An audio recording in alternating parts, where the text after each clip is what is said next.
What's going on, y'all? It's your man Hanley from On the Line with. We're on episode 90 of Car Chats. We're about to go live with my homie from Vermont, Mavstar, veteran spitter from Vermont. He's well known in that area. He's well known around a few places, I'm sure. So we're gonna get chopping it up. Sponsored by, you already know, Diamonds Rising. Got the purple bucket hat on today. Got the matching tattoo that I've had before I was working with them. You already know. Aya Horus, baby. Let's get it. Just waiting for Mav to jump in, and then we're going to get it going. Maybe if I send him this. Hope everybody's having a good Friday. What's up, Rob? How you doing, bro? Hope you're good. Automatic the Ruthless. What's going on, homie? I see you putting in work a lot.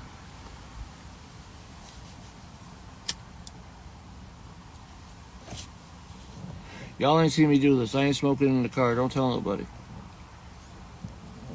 There's Mav. Yo, send me a request, homie. We're on episode 90, y'all, on the road to 100 episodes. We're getting close. Really stoked for that to happen. Yeah, thank you all for tuning in and helping me get to 100 episodes. We're almost there.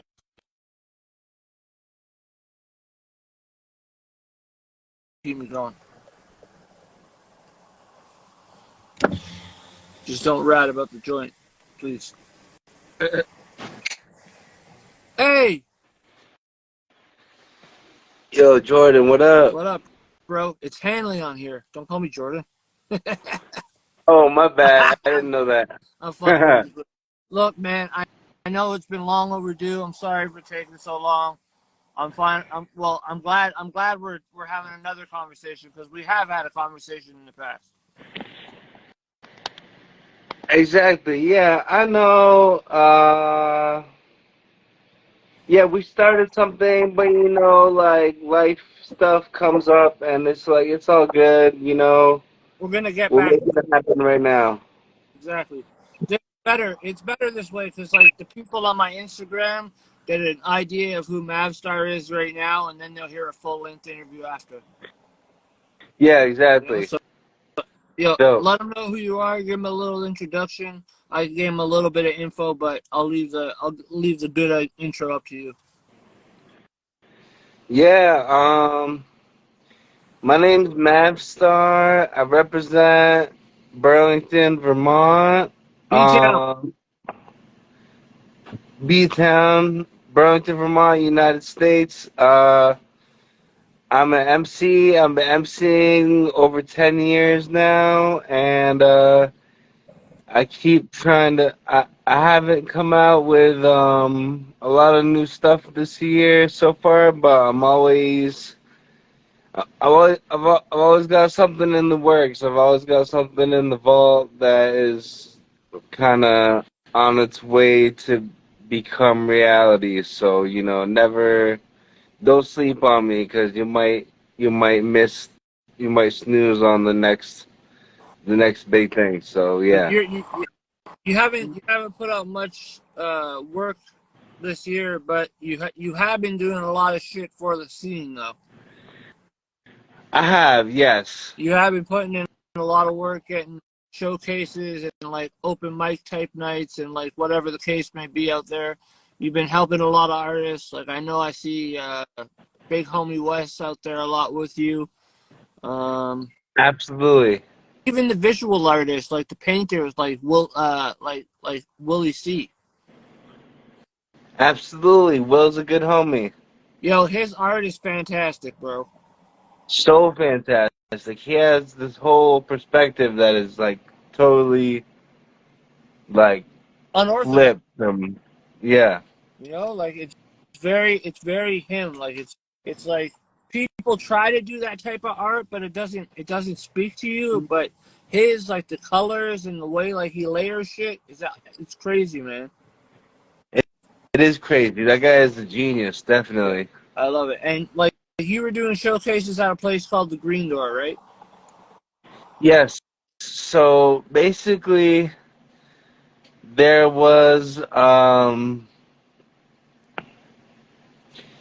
we used to hold this event called Third Thursday, and it used to be hosted by Scotty Raymond from Anthill Collective, ripping the Anthill hat.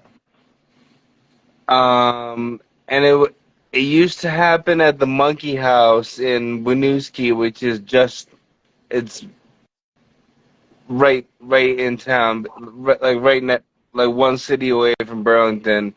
It used to happen in Winooski back before the pandemic. Was it called Third Thursdays then too? Yeah, it was called Third Thursdays then too. So, And then during the pandemic, we didn't have it. yeah, because all the fucking restrictions and shit. Yeah. Yeah. So, you said it was hosted by someone else before the pandemic, and then after the pandemic, you started hosting. Yeah, Scotty's still involved with like, kind of behind the scenes and like making sure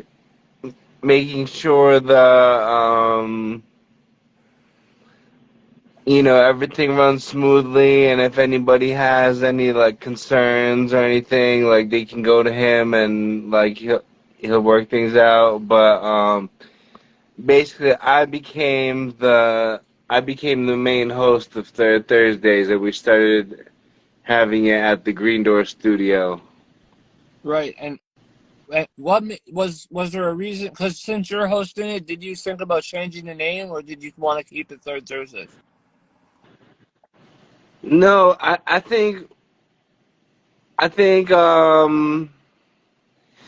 basically people already had an idea of what Third Thursday was, and we already had sort of like a cult following um, for a while. Even though we took a break for a while, people were like, "Oh yeah, Third Thursday." Like, yeah, I'll go to that. That's like, it brought up good memories within people, and they wanted to experience the same thing again. So we kept the name the same, and we invited people, and people came through and had a good time, and it was Like, dope. it's like a Burlington hip hop entity. It's like it didn't leave. It just changed places, like anything. Exactly. That's Yeah. cool, bro. That's good because like it's basically it's gonna be known as a staple in like another like 5-10 years for other people who are just starting now. Exactly. And I like that I always feel like if there's a name that's been there and it sticks and people like when it went ghost for a bit and then people are still thinking about it, like that shows that there's an impact already. You know what I mean? Exactly. Yeah, I like that. And like you perform there once in a while yourself too, right? I performed there in the past. Yeah. And you have a pretty decent catalog that's uploaded on like YouTube and like Spotify or whatever the case is. What was the last project you put out? Was that the Gangsta Trail mix? I love that title, by the way. Oh, thank you. I The love it. last project. The last project I put out was the Magnus ver Mavison That's right. That's my bad. in 2020. I was just listening to some of that today, but I've been listening to what's been going on because that joint is just I don't know, man. It's fucking smooth. I think that's one of my most iconic joints. That like when you think of me, like that's the song you think of. So I appreciate that. What was the process behind that one? Like, what was the vision when you were thinking about that track?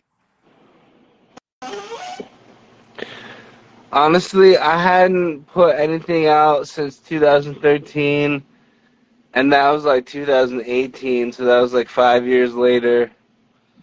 So basically, that was like the first song. That was the first song I had worked on. I had the beat. I picked out the beat. Produced by Ilu. Yeah, yo, he's dope, man. Yo, Ilu's dope. Yeah. I want to interview him sometime too because he's got a fucking pretty unique sound too. Yeah. Definitely. Good choice on that beat, man. It really like complimented your style. Oh, thank you so much. Yeah, See, I this is what happens. I make you wait forever, and now I got you exhausted doing an interview. I know, right? But you know what? It's for the culture, brother. Exactly. We got to do this.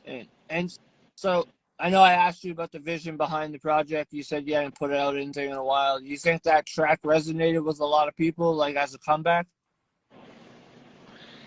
Yeah, back in 2018, I think it did resonate with people, and especially when you hear that hook. Yeah. Like my friends heard that. Some of my friends heard that hook for the first time, and they're like, "Oh, that sounds like almost like an Eminem or like I don't know something Yeah. crazy." Because Like I I find just remember. my Yep. go ahead, my bad. I just remember coming up with the little melody for the hook, and I'm not like a super great singer, so we kind of fleshed out like the outline of it. Then Zach Crawford put a little bit of auto tune on it just to make it hit the right places, and then I hit it again like without the auto tune, and then he just like adjusted it a little more, and then we finally like dialed it in, and it ended up sounding dope. Yeah, because a lot of people, well, not maybe not a lot of people now, because like it's easy to find information on autotune and shit. But like a lot of people think, oh, when you hear autotune, they think of like T-Pain autotune, and like that's not it. It's just to get the right pitch. Like that's Right, all it does. it's another tool. Literally the simplest fucking tool that's so expensive. Right. You know, like I'd probably save money by just getting a vocal coach for 4 months. Mhm. Yeah, exactly. But you know, people like to say like, "Oh, I don't use auto tune," but like most of the music that you hear out has like a hint of auto tune somewhere just to like fix like a certain sound in the song. Especially if they're singing on it. Yeah. Yeah, like if they're not melodic by nature, then they're gonna need some adjustment and some help. And like you're either getting that by auto tune or finding an actual singer that can harmonize and shit. Mhm. So, but that song before that came out, you had a project out like prior, like in 2013, right? Yeah, so in 2013 I had the Even Out EP. That was just like a quick 5 song EP that it was just kind of going off of the momentum of my first album from 2012. And when you put out what's been going on, do you feel like I find like the stuff prior to that on this one and the other songs on that album, Gangsta Trail, that was from Gangsta Trail Mix. Yeah. I find that like there is like so much elevation to like the way like your cadence and shit was. It changed like Hmm. I find very like it might have been gradual while you were on that hiatus, but it feels like when you came back, you had time to like polish everything you were trying to polish. Yeah, I think I really found my voice, and I kind of got to a place where I was more aware of who I was as an artist, what I wanted to, what I was gonna sound like, and what my music was gonna sound like, and stuff like that. So, I think even like staying relevant in the scene, just like showing up, freestyling it, and showing up to ciphers and stuff like that. That all helped tremendously, you know. Making so yeah, definitely, bro. I agree with you there. It is hard to make fucking songs, especially Yeah. especially with like the way the What up, music industry Lupo? or the hip hop scene in general right now. It's so like everyone's putting out music and like you don't know who to follow because there's it's oversaturated. Yeah. And that's follow people like you and like Eugenics Ross and like uh Big Homie West. I just started following. I don't know hip hop name, to be honest, because I didn't even know he rapped until I saw him. Because I see him comment on Facebook on shit, but then I didn't realize we followed each other on Instagram. But his name's Peter Rolak. Oh yeah, that's Clint. Yeah, He's a good dude. yo, he's dope. Yeah, he's nice with it. He's really nice with it. Yeah, like I'm definitely gonna start following him now too. Like honestly, this whole past year, I've been following Vermont artists like crazy.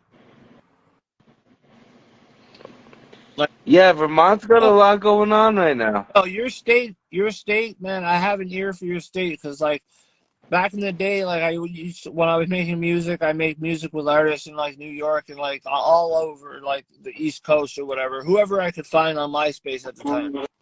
And then like I for some reason just I never hit Vermont. I just skip Vermont and I go like I don't know, maybe to Maine or something. You know what I mean? And just Right. do something there. But I regret it now because like the artists who were spitting back when I was making music in the like early 2010s and like a little before that, like they've elevated now to like a whole different level, and I'm like, fuck, why'd I skip Right. Vermont? But now, like you guys, I don't know, man. I feel like you guys have so much talent there, but it's so underrated. We're kind of, I don't know, Vermont's kind of like an undiscovered gem because we have this whole machine that's happening here, and it's like, you know, I gotta give props to Justin Boland at Vermont Hip Hop News. He's been documenting a lot of this stuff. I was just gonna bring him up because, like, I know he used to make music himself too, from what I've heard, and I also started reading a lot of his Vermont hip hop posts and like the blog or whatever he wants to call it, and like, yo, he does have an ear for like the artists that are there. He really listens to them because like some of his posts, even on Instagram, like collabs he wanted to see, like I think it was 2022, like he was doing like, I'd like to see these two collab or whatever. And Yeah, like the one I saw, like Young Breeze and Ferragamo Face, I was like, that would be a fucking crazy track. that would be crazy. Yeah, because shout out Ferragamo Face. That like we've gotten to know each other a little bit like through like doing the interviews and shit. That guy's solid. He knows how to make a fucking joint, bro. Like a good like one of those joints that you just hear all like on the radio or something. You know what I mean? Right. Like, man, that Feelings track is just fire. Jeez. But not to bring other people into your interview, my bad. But it's just there's so much going on in Vermont that I'm always rolling with the wheel that's going. So like, if I don't catch it, then Eugenics will link me to something so I don't miss it. You know what I mean? Right. And like when he told me to follow you, and since I've been following you, I've had a fucking playlist that's dope as hell. Nice. You know, like earlier you said when you made the What's Been Going On track after the hiatus, you felt like you found who you were as an artist. Absolutely. Who is Mavstar as an artist?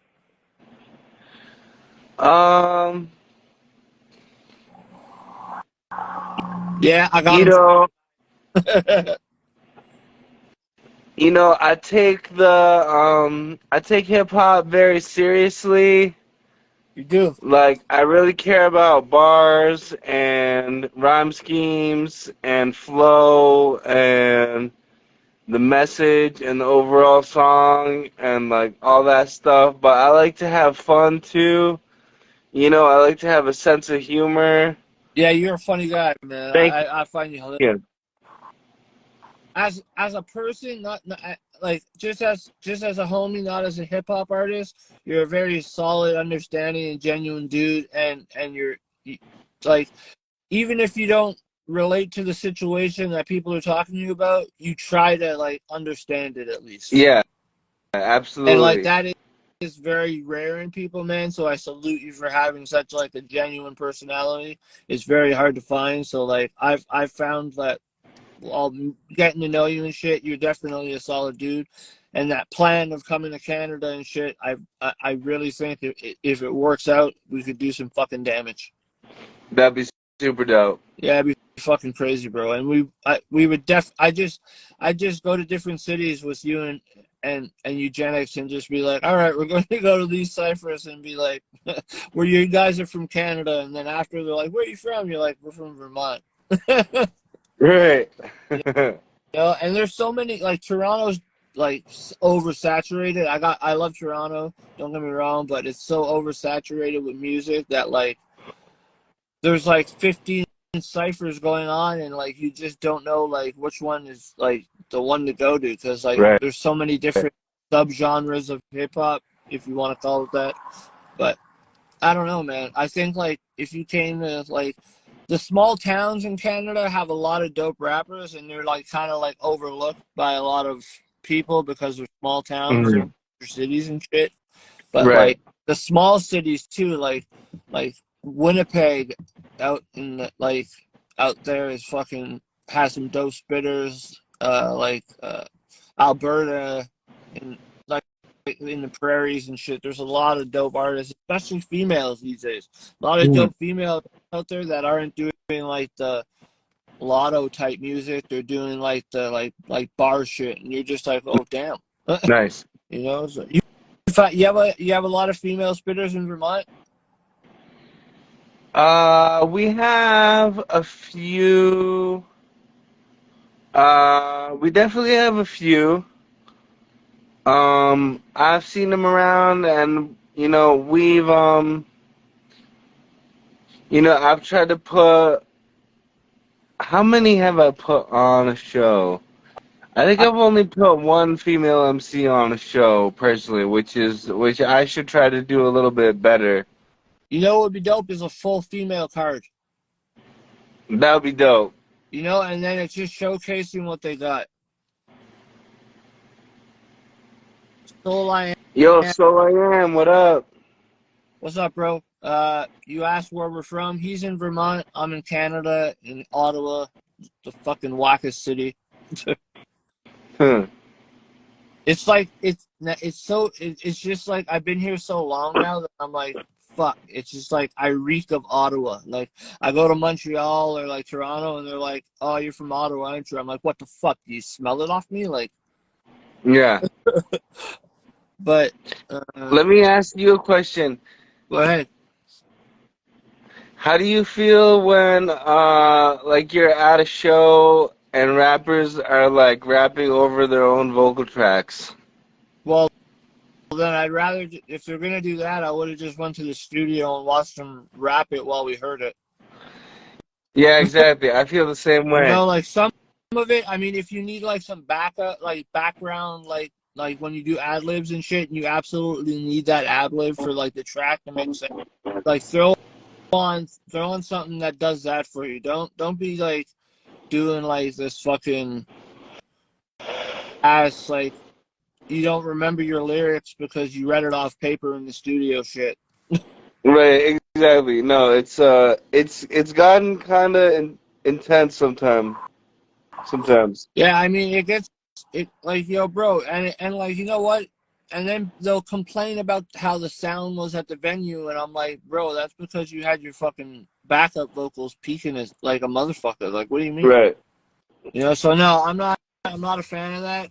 I mean, when I first started, when I was making music and I was doing shows, I did use my vocals behind it for a minute just to get like the feel of the stage. Yeah. But like I don't deny it. Like someone will be like, "Well, you used your vocals," and I'd be like, "I know." Like, okay, like I get it. But Yeah. when I got to the point, like when I ended up started opening for artists, like when I opened for Joe Budden, like I wasn't using my vocals behind on my track. I wasn't gonna do that. Right. At the time, Budden had like done like fucking Padded Room and Escape Route and shit. Like that was when he was like doing some real dope shit. So like that was someone that I really like. I found him like one of my main inspirations back in the day was Joe Budden. I admit that. I don't care. Yeah. Now he's a little weird, but like he's cool. He's alright. Yeah. You know. But so you, when you started making music, who are your influences? I was influenced pretty heavy by Wu-Tang. You know, Wu-Tang Clan. Everybody in Wu-Tang Clan. Word, I'm what? Yo, I already told you that little secret, right? Who I'm supposed to be on a track with? Yeah, you told me that. Okay, yeah, word. That That's he's sick, not dude. in it, but I mean, he's super affiliated. Yup, yup. But sorry to bring I that saw up. that. I was like, oh, sweat. Like, Yeah, dang. out of nowhere, just a random holler, and I was like, yeah, why would you even ask if I want to? You should have just said, yo, you're on the track. Right. So that's why No, I'm like that's just sick. I can't wait to hear that. writing little pieces of verses and shit, and then like thinking, which one's gonna be best. But I finally, yo, Bryce Breeze, shout out to Bryce Breeze. He's a manager that works I think he's working out of Arizona, but he's got people. I don't know if you've heard Merkham's. There's also King Nova from I think he's in Long Island, but Merkham's is out in Arizona. This is his manager. He's gotten me a lot of dope interviews, man. Oh, Shout out to sick. him. You Yo, what follow up? him, bro. You should follow him. You find some artists that you might want to collab with for sure. Merkham's is straight bars, man. Like fierce punchline after punchline is crazy. Sick. Yeah, but yeah. Influences. So Wu-Tang, Busta word. Rhymes. And I know he's kind of newer, but like Rock Marciano, kind of like I listen to him and I'm like, oh, like that's like this guy's got something. He's figured something out, and like you know, I don't want to like sound like anybody else, but just like the influence could be there. You know what I mean? So Rock Marciano was fucking very dope. yeah, Uh, like I like artists like that too. Like I also like Boldy James and uh yeah, like 38 Special. nice. Yeah, so like those artists, like I just enjoy the bars, man. I want the bars. I like the beats, but I want the bars. Yeah, bars are Yeah, important. like you can make a song and like make like a little bop, but like after that, like put some effort into it. Right. You know. What about influences within like where you're at, like personal influences? Definitely like my mom's a big influence.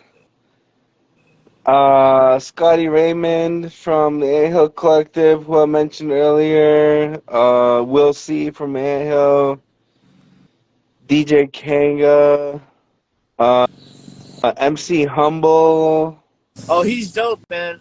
That track that you guys have, I think it's on the recent project. That was dope. Thank you. Yeah, yeah. Shout out MC Humble. I need to get him on the show too. Yeah, definitely. I might need you to hit him up for me and tell him like, yo, you should go on the show. Yeah.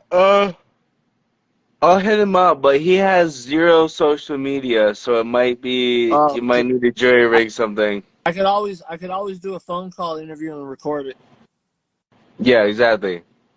Bro, I will adapt. That's what I do. Like You know, I when I I think he uses Zoom too, so you might be able to get him on Zoom. that works. That works too. Then I could use my actual good microphone and shit. Yeah, it's kind of a shame. We had a lot of flooding in Oh, a lot of parts of Vermont, yeah. and he's like an organic herb farmer, and his entire crop got like flooded. That man, like people don't realize. They hear that, they're like, "Oh, that's too bad." But like, no, that's some like a lot of work that's just gotten like completely depleted. Yeah. Yeah. That's like one day you show up to your job and it's like, oh yeah, everything you've been doing for the past 3 months is like gone We don't. and there's nothing. Yeah, I feel you. Did you get hit hard with the flooding, or What's up? did you get hit hard with the flooding out there? No, I live kind of up on a hill, so it wasn't that bad. Yeah. So all the rain you were getting, you were just letting roll down the hill, you motherfucker. Yeah, exactly. So, like you said, you hadn't released many projects. Oh yeah, by the way, for your influences, shout out to your Ma Duke stuff for sure. Always a good influence, man. Does she like your music? She does, yeah. That's cool, man. See, that's what I like. I like when people are like just straight up and they're not like a lot of people are too prideful to be like, oh, I have influences within like my own city scene and shit like that. And I'm like, why? Like, what?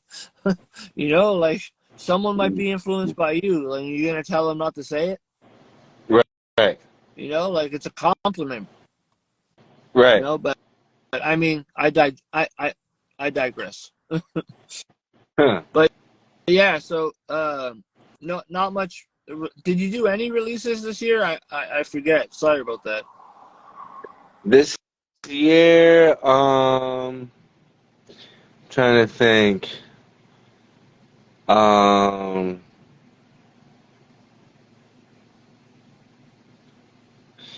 oh, I had a release with my friend Garrett Heaney.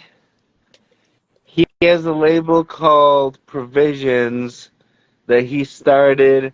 Now he doesn't rap or make beats, but he's kind of been executive producing a couple albums and EPs here and there called Provisions, and I put out a single with him, basically with Subtext, who's another dope Vermont MC.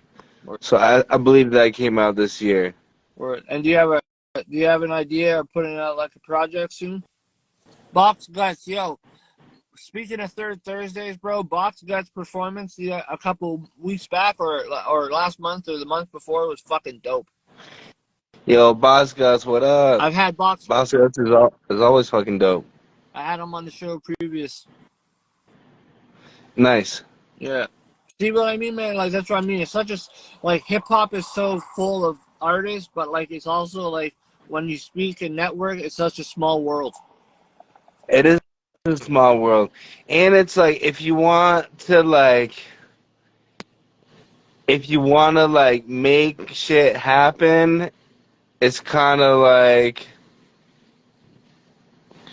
if there's like space in the scene for something to happen that's like a monthly or a weekly event and no one else is doing it, it's like, guess what? Like, if you want that shit to happen, you're gonna be the one that has to do it. So, Or if it's not like, happening, do it yourself. yeah, exactly. Like if you need to get something done, like they say, like if no one's doing anything to help you, you need to get it done. You need to do it yourself. Exactly. But definitely, yeah. What up, boss? Yo, I fuck with you too, dog. You're a solid dude too. Vasquez is the homie.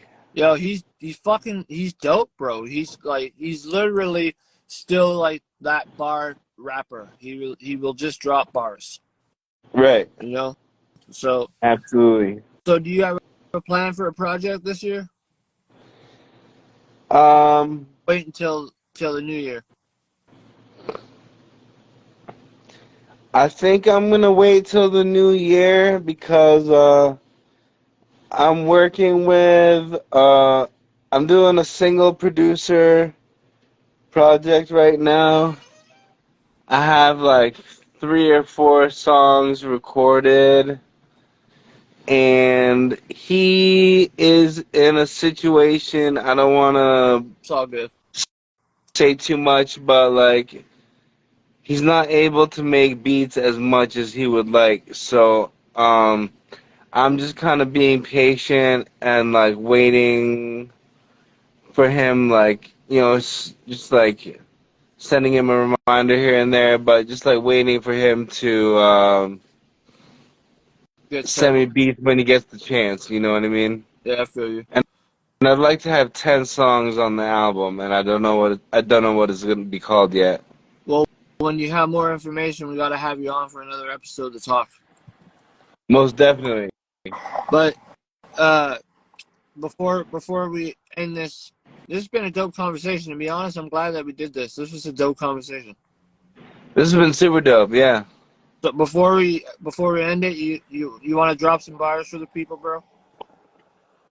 Okay. Oh shit. Yes, yes.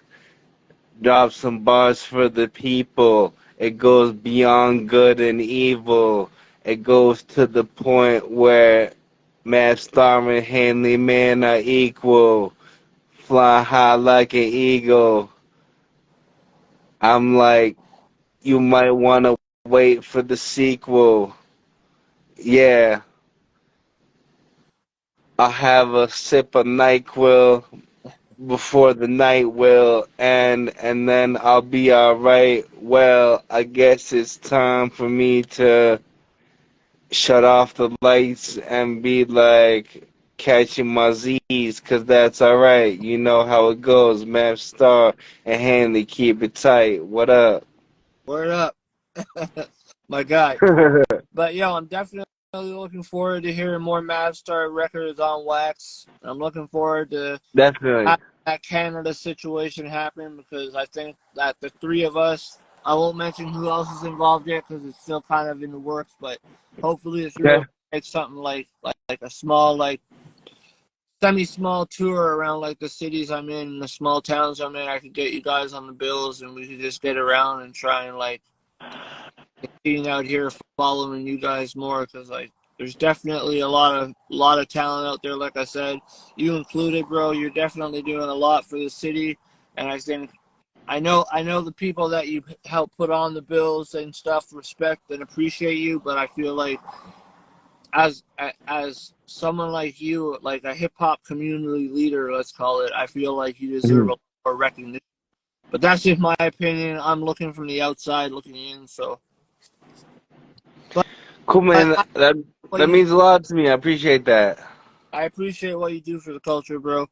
And like Definitely. as much as I'm not in the scene like I want to be quite yet, I am coming back, and I definitely hope that if you find a new home for Third Thursdays, because I know the situation is rough right now, but if you find a Third Thursdays place again and I'm back in the scene, I'm gonna come up there and I'm gonna drop some bar stuff.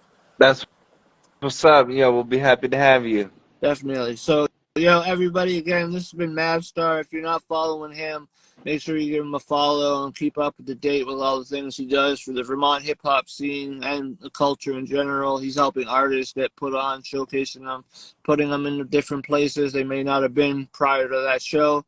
And he's got a great catalog of music on YouTube and Spotify, all that fucking goddamn internet shit.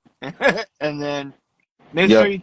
you Gangsta Trail mix. That's one of my favorites because just the name. How'd that name come up? Me and my homie from high school, his name was Senghas. We used to burn these CDs of like mixes that we'd play in the car back before I could, when like my car could only play CDs. And for some reason, he called one of them Gangsta Trail Mix. Yeah, And I just remembered it, and I was like, "Yo, Gangsta Trail Mix." That's like I have to remember that, or like that, like sticks out to me for some reason. You know what I mean? it was a very very good name, man. It sticks out to me too. It's like people will be like, "What album should I listen to?" And I'm like, "Yo, it comes up because the name is just so unique." And personally, I laugh at it not because it's like stupid, but just because like it's not stupid, but I laugh because it's just so random. It is random, I'm yeah. like, I'm like Gangsta Trail Mix. I'm like, God damn, I love it. Like, shit, definitely good shit, bro. So again, everybody, Yo, Mavs, low key Lou, what up? yeah, Slow Key Lou. I don't know who that is, but yo, hit me up if you want an interview. I got you. And yo, Mavstar, thank you for coming on. Everybody, again, episode 90 with Mavstar. My sponsor, Diamonds Rising. If you want some dope merch, go check them out. Help cop them out. Tell them you're coming from me. You might get a nice little discount code. And yeah, make sure you follow me if you're not following me. If you're not following Mavstar, make sure you follow Mavstar and support what he does, man. We need more people like Mavstar in the hip hop scenes all over. So again, thank you for coming on, bro. And we'll have you again soon when you have an idea about that project. Cool, definitely. Thanks again, Hanley. We'll definitely keep each other posted, and I'll let you know how that project's coming along. And you know where to find me, bro. Maybe and when I have my project, when I start my project, I'm gonna send you a beat. I need a Mavstar verse. Sounds good, man. I That sounds dope. appreciate you coming on, man. And we'll talk again soon. You know where to find me All right, appreciate you, man. Talk soon. all day. Peace, brother. All right, peace, brother. Much love. You too.